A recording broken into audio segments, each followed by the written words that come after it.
Every time you see a politician tell you that an issue or a fake issue that impacts a handful of people is the most important issue in an election, you have to ask yourself why.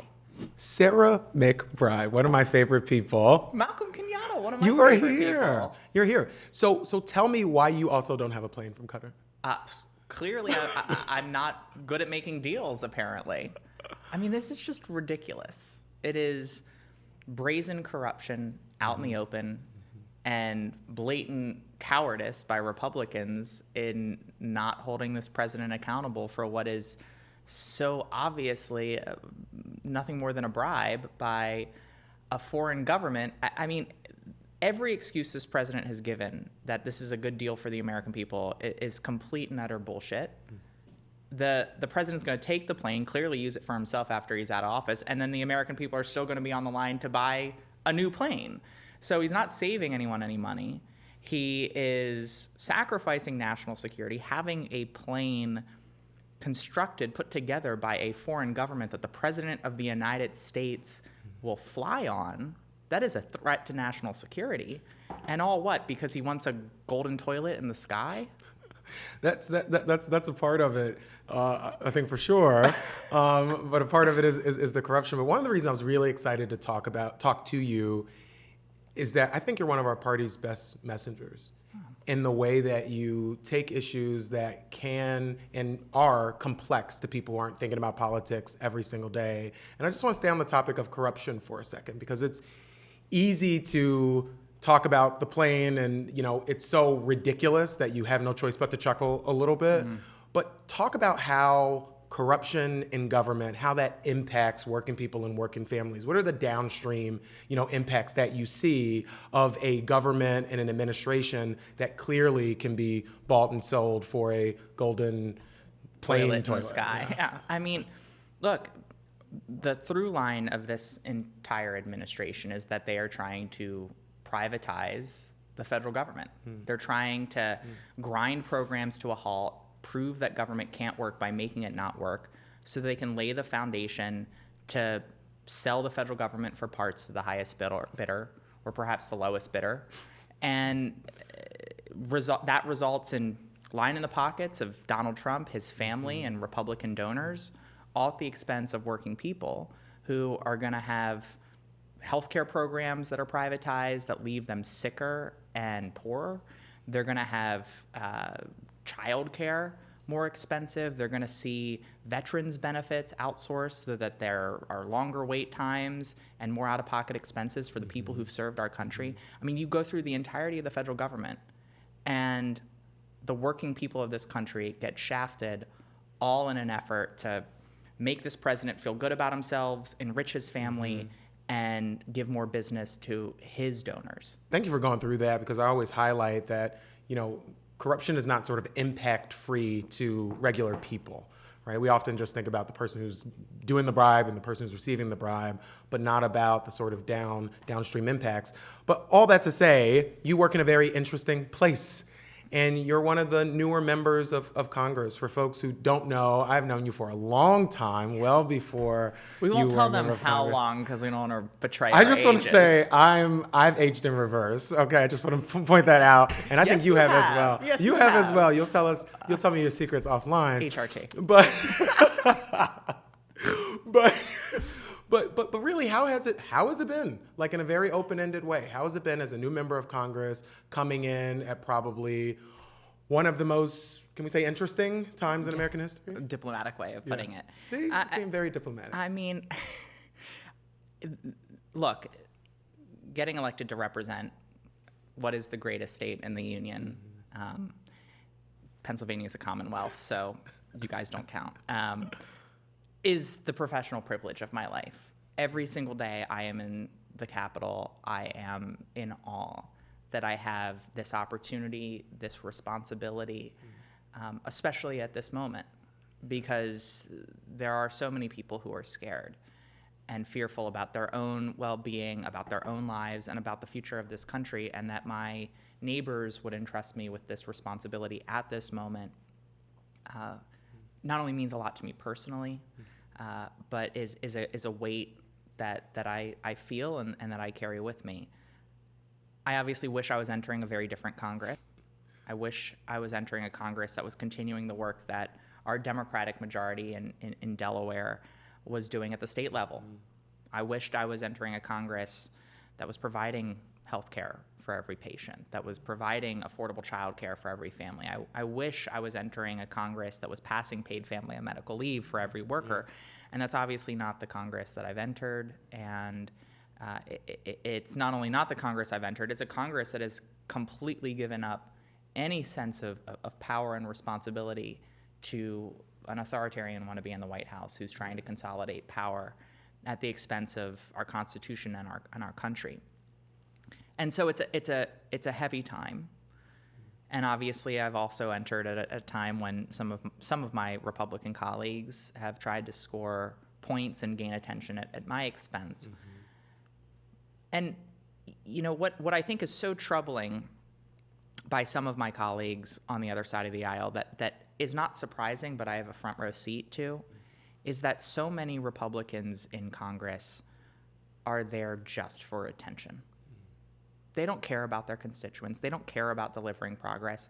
They don't care about policy. It's like getting the clips, the outrage machine. Right? Yes, they are there to either set themselves up for a show on probably some new far right-wing channel that'll develop in 10 years, or to go viral on social media. And that is the beginning and the end of the goal. It's not a means to something else. It's not a tool to deliver progress.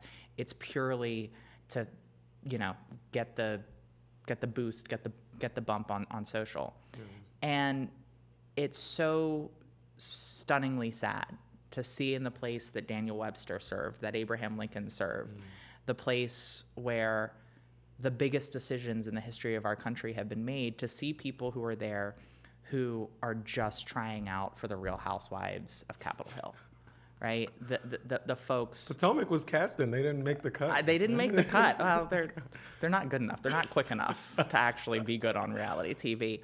But the folks who employ the strategy of reality TV, and that is to throw wine in a person's face, pick a random fight with someone to get airtime. I just refuse to be a part of that. I'm there to do serious work on behalf of my constituents. My Democratic colleagues are, and I know I shouldn't say this, there are Republicans who are there to do serious work, but these deeply unserious... I will not be following up on that. These deeply unserious people have captured the Republican Party. And despite the fact that they are deeply unserious, the consequences of their behavior, their juvenile behavior, has serious consequences for the American people.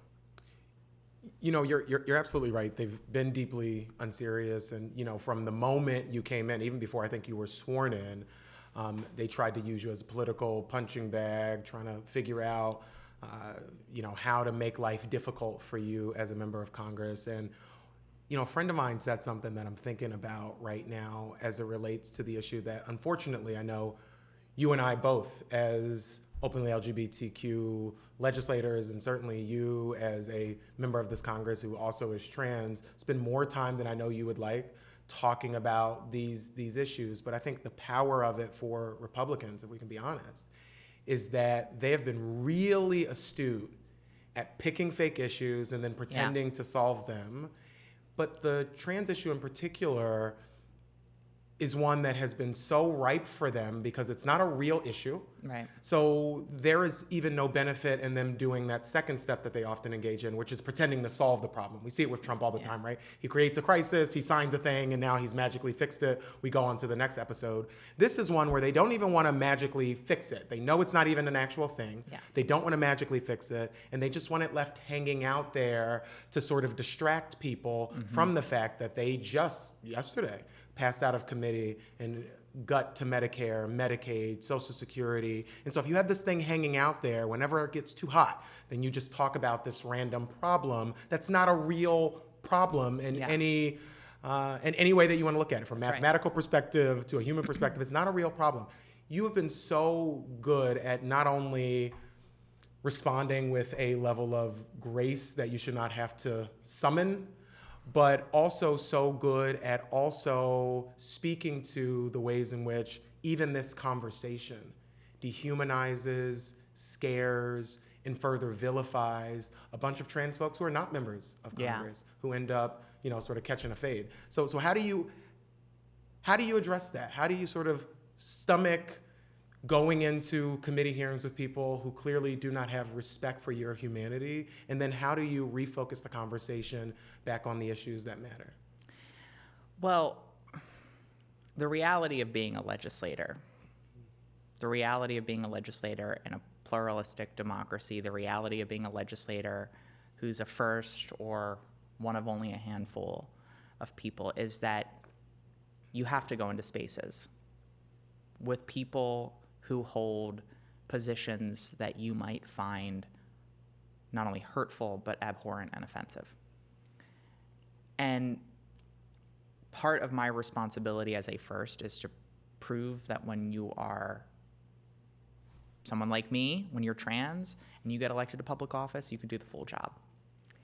And I always knew that meant being willing to roll up my sleeves, dive into the details, bring people together to deliver real progress for my constituents. And that often means being willing to work with people who disagree with me on every other issue, including issues that are deeply personal and fundamental to me, if we can find common ground on the issue before us.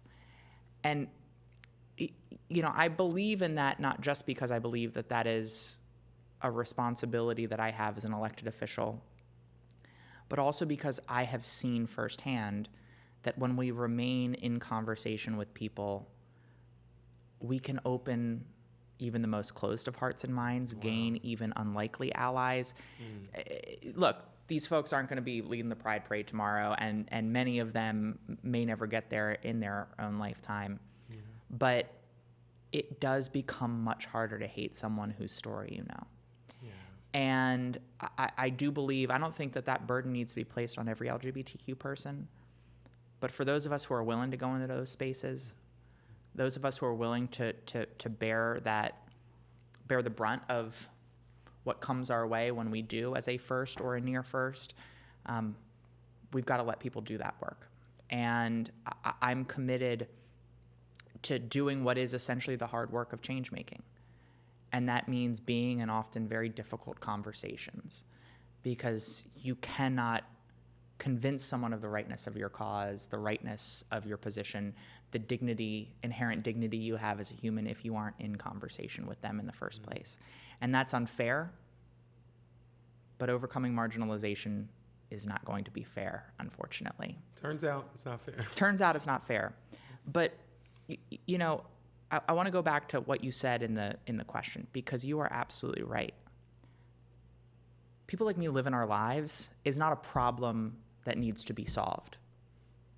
Trans people going to work, getting the health care that they need, finding kindness and love within their community, that is not a problem that needs to be solved.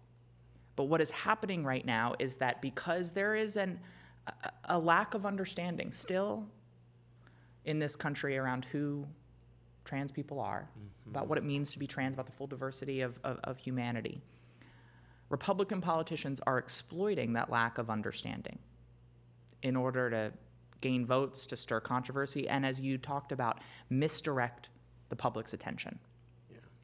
They are using people like me as pawns. I refuse to be used as a pawn. And I think it's our Not when you're a queen, you can't be a pawn. Oh, wow. Come on now. I love that. I just want to throw that in there. Thank you. But go. You were saying you got to trademark that. The final thing I'll say on that is, and in order to not be used as a pawn, in order for all of us as trans folks, LGBTQ folks, and allies to render this politics of hate not only ineffective but actually unpopular, is to pull back the curtain on what this strategy is. And it is a strategy as old as politics itself. Every time you see a politician tell you that an issue or a fake issue that impacts a handful of people is the most important issue in an election, you have to ask yourself why. And it is because they're trying to distract. Because every single time they say the word trans, every time they say the word immigrant, look what they're doing with their grubby hands. Because I guarantee you that they're picking the pocket of American workers, they're fleecing seniors, they're trying to privatize Social Security, they're trying to gut unions in this country. They are trying to distract people in order to divert the attention and the time of the federal government to harming everyday Americans, including people who voted for them in the last election. Now that really, it's just water in this cup, but that's the tea. I will say. But I want you to further pull back the curtain, because I think one of the things that makes your job difficult in Congress, and I know at the state legislative level also difficult, is that it's so confounding to the average person of like, what are politicians doing, every day? Because so often what people know about our work is based off of the viral clip that they saw. Mm-hmm. And you talked about the perverse incentive of people to make viral clips using these issues that are about a small handful of people. But there's this complicated process that's going on about markups and all this different stuff where they're taking away Medicare, Medicaid, Social Security for somebody who's in it. Yeah. And to the average person who's going to watch this later, who's never heard of a markup, just talk about some of the mechanics of how they're doing what they're doing. So essentially, when you hear this word markup and committee markups, what it is essentially is just they are drafting their bill. They are putting together all of the different components of. We've heard about it, but tell us what's in the bill too. Well, I'm gonna go into that of what the president has called one big beautiful bill. Now, this is a budget that is seeking to gut Medicaid, to gut food assistance for hungry people. A budget that is cutting life-saving programs across the federal government, all to just partially pay for tax cuts for the wealthiest Americans. And so over the last couple of days, what we have seen is the Republicans bring out into the open what we all knew they were going to do when they voted on the instructions to start drafting this budget a couple of weeks ago. That wasn't what they were doing. And they have told us to not believe our lion eyes.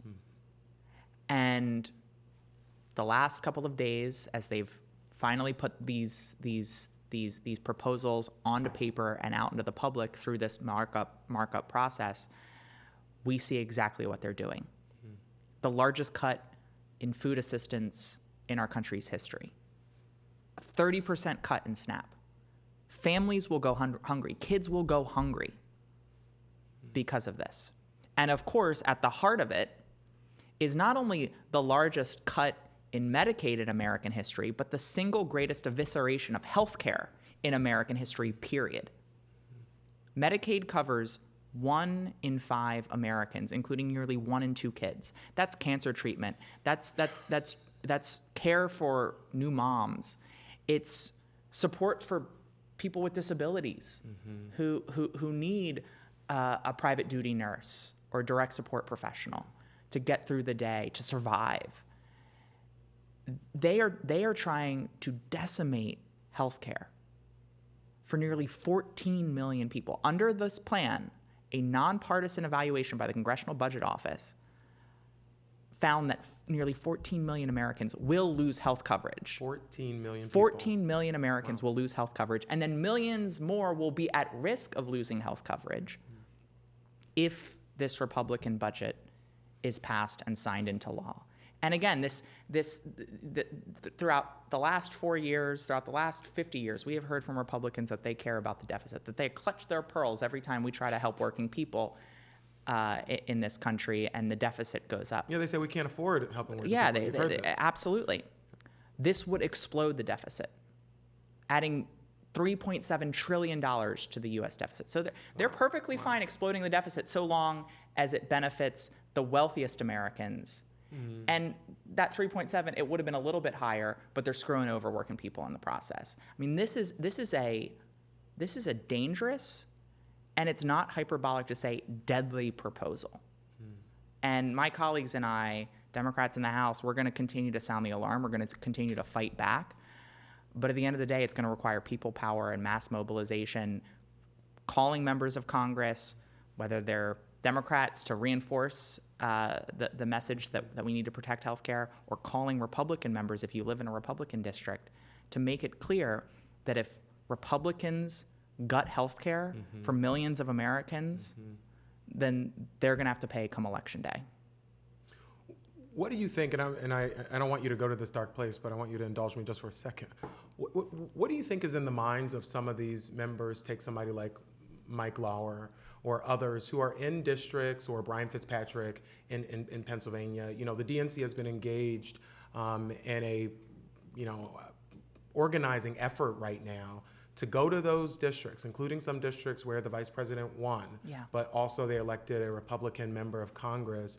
What do you think goes through their head? That's not popular in their districts. This is going to hurt, as you said, 14 million people, throw them off healthcare. And I would say cutting SNAP would send folks to food pantries, but just in Pennsylvania, we've seen, because of the illegal withholding of federal funds, we have food banks that are without food. So I don't know where folks are gonna go under this proposal. A million meals are being withheld from Delaware. Similarly, and repeat that, 1 million meals are being withheld right now in the state of Delaware because of this illegal withholding of federal funds. So what do you think goes into their minds for these people who you work with every day?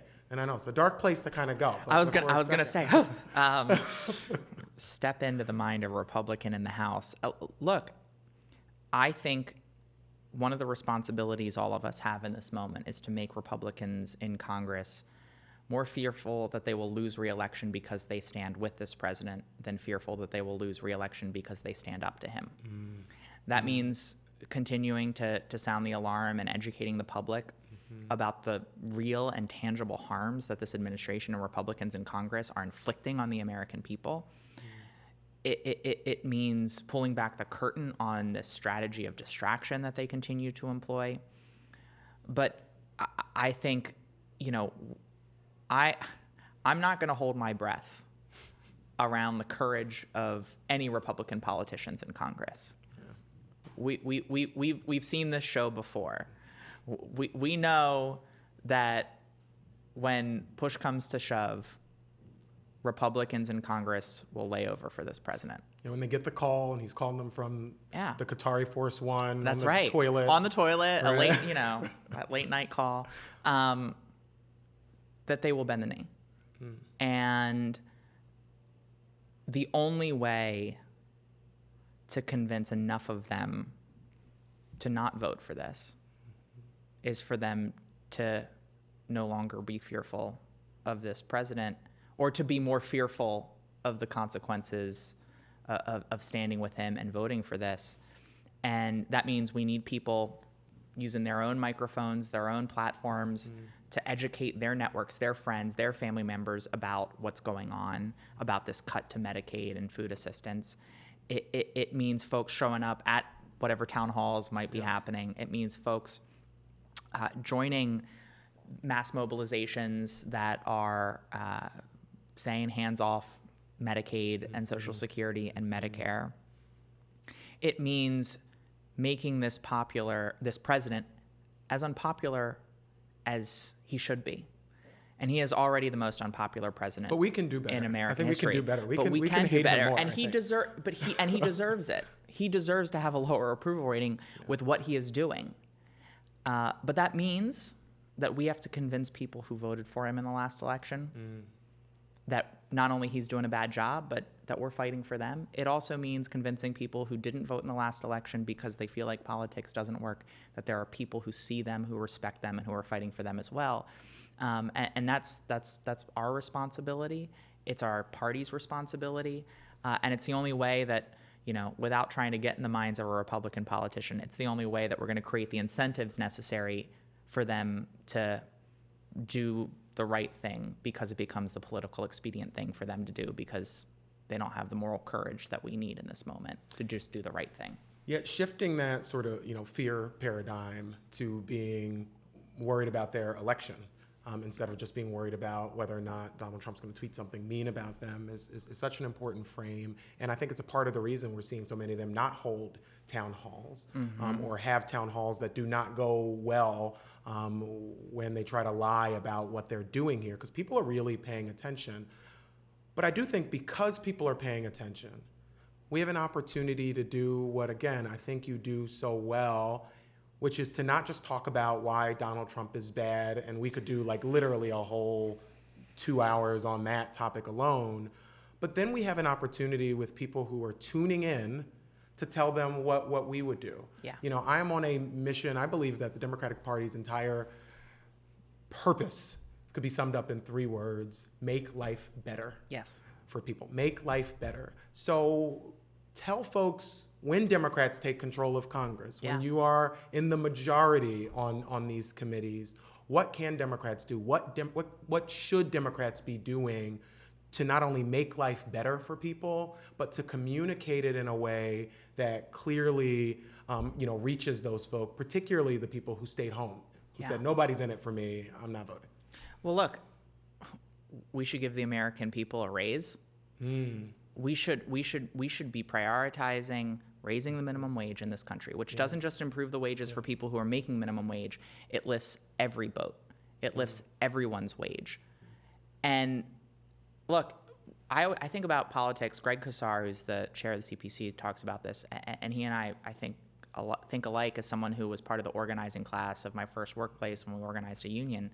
And that is, you're going to have a lot of different people in a workplace. They're going to look different. They're going to think different about a lot of different things. But all of them are united on one goal: better wages and better benefits. And we should be increasing the minimum wage in this country to give American workers a wage increase. We should be passing paid family and medical leave so that workers in this country finally have the ability to start a family, get life-saving health care, or take care of a loved one who's getting health care without breaking the bank, so that people no longer have to choose between their health and their paycheck, between their family and their job in this country. We should be making sure that people can start a family by guaranteeing affordable quality childcare for every family in this country, no matter what state or what zip code you live in, no matter what your income is, that your kid can get a great early education. People don't want us to make their life easy. They just want us to help make it easier.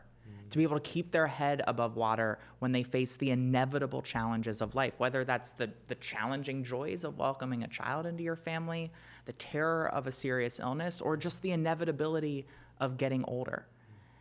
And I think increasing the minimum wage, affordable quality childcare for every family, paid family and medical leave for every worker, these are policies that don't just uplift workers and families and retirees in this country. They also help to modernize our economy. We've got a 1950s care infrastructure for a 2025 workforce. If we want to harness the full potential of our country, the full potential of talents and skills in this nation, then we have to make sure that everyone can fulfill their responsibilities to themselves and their families and go to work if they want to. And people can't do that with the cost of childcare. They can't do that when they're forced out of the workforce because they have a kid or because their parent is aging. They can't do that if we don't provide them that little bit of breathing room through those life events. And I think that has to be at the heart of our agenda. You know, so much of what you said resonated with me, but I also think one of the challenges we have as Democrats, not just what we're saying, but how we reach people. And, you know, you do a great job, your team does a great job of, you know, getting you in all the different places. You know, can't go to a town hall without people saying, Democrats, go on the podcast, right? So you're here with me having our conversation, and you're going so many other places. How are you thinking about that? Not just what we say, but how we deliver that message, particularly to so many Americans who aren't just ignoring politics, but avoiding politics, and that's something that we have to contend with. Yeah, I mean, look, this has almost become a cliche at this point, but you know, 50 years ago, 60 years ago, people would stumble across political news when they opened up the newspaper to look at the classifieds or to read the scores of the game yesterday. 20 years ago, 25 years ago, 30 years ago, people would stumble across news on the morning or evening news when they're trying to figure out what the weather was going to be the next day, right? The challenge for us right now is not just to get in front of people who do listen to this podcast. It's to get in front of people who aren't consciously choosing to seek out political news. And that means, to your point, going everywhere.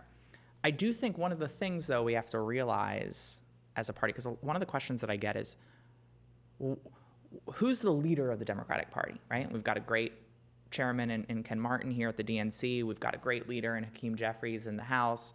We've got leadership at the state level, at the federal level, and institutional roles, but there's no singular person. And I actually think that can be part of our strength right now, because we do need to be everywhere, but a single person can't be everywhere, and really authentically wouldn't be everywhere. I don't want every single person in Congress to be doing what AOC and Bernie are doing. I don't want every single person in Congress just going on MSNBC. I don't want every single person in Congress just going on the podcasts on the Manosphere. I want everyone to do what is authentic to them and their districts, the constituencies they represent. There can't be one single strategy employed by a single person. So let's let everyone flood the zone by being everywhere, by having, the folks that can go on those podcasts that reach new moms to go on those podcasts, the folks that can go on the Manosphere podcast to go on the Manosphere podcast, the folks who are great on MSNBC and CNN and cable news, let them do that. The folks who are really good at going to that senior center in their district to talk to them about how Donald Trump's administration is calling Social Security a Ponzi scheme in an effort to demonize, dismantle, and ultimately privatize Social Security, let them do that.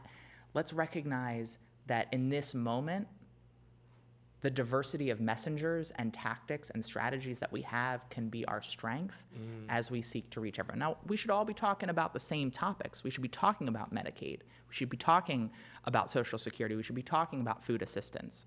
We should be talking about the corruption of this administration. But let's do it in our own ways, in the best places for each of us individually. Perfect. So my last question to you is not political at all, and it is my favorite question. What are you watching? What are you listening to? And just so you know, HBO Max is now Max again, or HBO Max. I saw that. Jesus Christ. Okay, well, all right. What I am watching right now is the latest season of Hacks. Oh my God, isn't that good? Yes. My friend Jasmine St. Clair is on the show now. Oh my God, who? We went to college together. She went to Temple. Shout out to Temple. What's her character? She's one of the new writers on the. Oh, fabulous. Season 4. Yeah. She's the black girl with the braids. I love Hacks. I think it's one of the funniest shows on TV, and it's queer canon at this point. Right. It is absolute queer canon. So Hacks is always a go-to. I'm sad that I have exhausted and can no longer binge. You can still bitch because it's a lot to bitch about in DC. I can always bitch. I can't binge The Traitors anymore. Oh my God. Have you ever watched The Traitors? I love Traitors, and Bob, I don't know why Bob dragged me watching this, but you did too much. I wanted you to stay until the end. Bob did a little too much. I know. Although we could have an entire soliloquy separately about how the next gender podcast nonconforming folks are often pushed out early. That's another But podcast. that's another take. But I love Traitors. I got to tell you though, Traitors UK and Traitors Australia are much better gameplay than Traitors US. Really? Because of the fun accents. Mostly that, but also because in the US everyone is famous, so everyone knows the gameplay of the other players. But in the UK, and even more so in Australia, where either most or none of them are famous, everyone can just take on a personality and do really duplicitous gameplay, so it makes for much more interesting gameplay. I would think that feels too much like Congress, but it worked. What are you listening to? Let's see. I mean, some Chappell Roan. I'm always a Taylor person. There you go. I'm a Swiftie. As you should. You heard it here first. and Who's Afraid of Little Old Me is my theme song, so from her latest album. Well, Nancy Mace is the answer to that question. but it was playing when I got the text about the bathroom ban. Are you kidding me? Yeah, really? Yeah. Okay. It was like cinematic. I know. I will say as the last thing, like a bathroom hates to see that lady coming because she's gonna take a picture outside of it. She is gonna take a picture. There is some poor sanitation workers like, can I just clean the bathroom? And please stop taking the photos. Anyway, Congresswoman Sarah McBride, thanks so much for coming. This was fantastic. Thank you, my friend. I really friend. appreciated you. Thank you for coming, and we'll see you all next time.